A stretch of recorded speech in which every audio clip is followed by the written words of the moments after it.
பார்த்தீங்கன்னா நம்ம பாபா பாஸ்கர் மாஸ்டர் நடிச்சிருக்காரு. ஆக்சுவலாக இவரோட ரோலும் இந்த படத்தில் மிக முக்கியமான ரோல் அப்படின்னே சொல்லலாம்.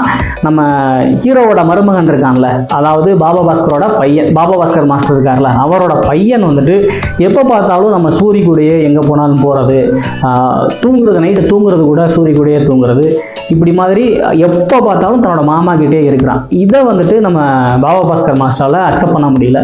ஒரு பையன் கிட்ட இருந்து ஒரு அப்பாவுக்கு ஒரு கிடைக்கக்கூடிய அன்பு கிடைக்கல அப்படின்னா அவர் எந்த மாதிரி ஃபீல் பண்ணுவார் அப்படிங்கிற அந்த யதார்த்தமான நடிப்பு இருக்குல்ல, அதை வந்துட்டு இந்த படத்தில் ரொம்ப சிறப்பாக வெளிப்படுத்தியிருக்காரு நம்ம பாபா பாஸ்கர் மாஸ்டர்.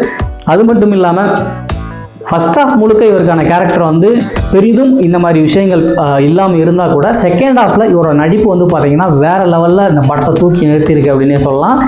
இவரோட ரோலும் இந்த படத்தில் மிக முக்கியமான ரோல். இவரோட ரோலும் இந்த படத்தில் ரொம்பவும் பெரிதாக பேசப்படும் அப்படிங்கிறதுல எந்த ஒரு டவுட்டுமே இல்லை.